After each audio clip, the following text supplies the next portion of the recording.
کہتی ہے، لیکن میرے عزیز دوستو، میں حیرانیت کے سمندر میں سرگردہ و پریشان ہوں کہ اس قلیل وقت میں ایسے عظیم الشان وسیع بسیط موضوع پر کس سے لفظ گزاری کر سکوں، جن کا غیروں نے بھی کچھ الفاظ میں تعارف کیا ہے، ان کے کن کن گوشوں کو نوک زبان پر لاؤ اور کن کن خوبیوں کو بیان کروں اور کن کن خصوصیات کو نمودار کروں۔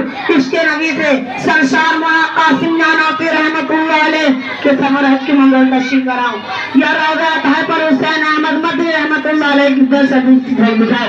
اس کے نبی سے بےتاب مولانا گنگوئی رحمۃ اللہ علیہ کی دل کی تذکرہ کروں یا جنگ آزادی کے موقع پر علماء دیوبند کی اس کے نبی کی تعریف بتاؤں۔ کیا کیا بتاؤ اور کہاں تک بتا سکتا ہوں؟ خدا را جاؤ اگر تم سے ہو سکے تو علماء دیوبند کے اس کے نبی کی داستان تاریخ کے اوراق سے پوچھو، مکہ کی گلیوں سے پوچھو، مدینہ کی ریگستانوں سے پوچھو، بالا کوٹ کی پہاڑیوں سے پوچھو، مالٹا کی قید خانوں سے پوچھو۔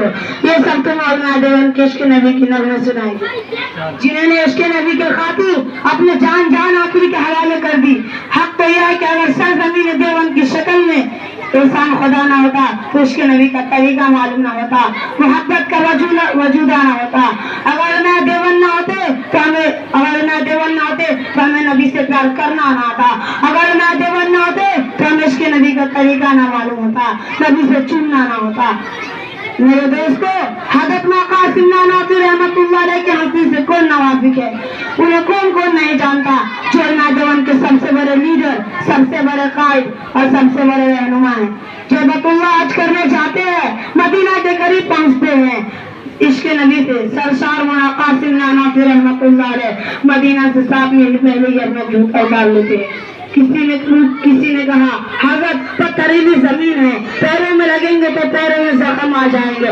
حضرت قاسم نانوتوی رحمۃ اللہ علیہ نے فرمایا پتھروں کی کوئی بات نہیں ہے، زخموں کی کوئی بات نہیں ہے، میں جوتا اس لیے اتارتا ہوں کہ شاید آج سے 14 سال پہلے اس سرزمین پر رسول اللہ کے نبوت والے قدم آئے۔ ماشاءاللہ، بہت خوب۔ جوتا کہیں رسول اللہ کے قدموں پر نہ جائے۔ اللہ کے عشق رسول تھا۔ اور ایک موقع پر مولانا قاسم نانوتوی رحمۃ اللہ علیہ کو انگریز گرفتار کرنے آئے تو 3 دن بعد وہ خوش ہو کر باہر نکلے۔ کسی نے کہا حضرت 3 دن بعد باہر نکلا ہے، ابھی تو آپ پر وارنٹ باقی ہے، انگریز آپ کو پھانسی دے دے گا۔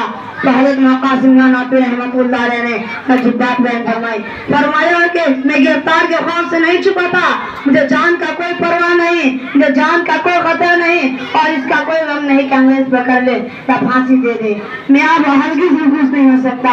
اور فرمایا قسم خدا کی 3 دن میں محفوظ نہ ہوتا اور میرا پیغمبر نہ ہوتا، کہیں پیغمبر کی سنت نہ چھوٹ جائے۔ اللہ کیا عشق تھا رسول، کیا جذبہ تھا اتباع سنت کا، کیا شوق تھا تقدیر پیغمبر کا۔ مسلمانوں ذرا سوچو تو صحیح، آخر میں کون سی محبت تھی حضور صلی اللہ علیہ وسلم کی جس نے حضرت قاسم نانوتوی رحمۃ اللہ علیہ کو نبی کا دیوانہ بنا دیا۔ وہ مولانا قاسم نانوتوی رحمۃ اللہ علیہ حضور صلی اللہ علیہ وسلم کی شان میں مدینہ منورہ میں عجیب اشعار کہتا ہے۔ حضور صلی اللہ علیہ وسلم کے روضے کے باہر کھڑے ہیں، کسی نے پوچھا اندر نہیں جاتے، کہا بھی اندر جانے کی اجازت نہیں ہے۔ جب اندر گئے تو مسکراتے ہوئے باہر آئے، کسی نے پوچھا کیا ہوا تو فرمایا میرے آقا کا تو مجھ پر اتنا کرم تھا کہ بھر دیا دامن پھیلانے سے پہلے، یہ اتنا کرم کیوں، یہ کیا سلسلہ ہے، نشہ رنگ لایا پلانے سے پہلے۔ اور حضرت قاسم نانوتوی رحمۃ اللہ علیہ نے روضے کو ختم کر کے کہا تھا 1000 بار تجھ پر اے مدینہ میں فدا ہوتا ہوں، 1000 بار تجھ پر اے مدینہ میں فدا ہوتا ہوں، جو چلتا ہے بس عمر کے بھی میں نے تجھ سے جدا ہوتا ہوں۔ ماشاءاللہ، بہت خوب، بہت خوب، بہت خوب۔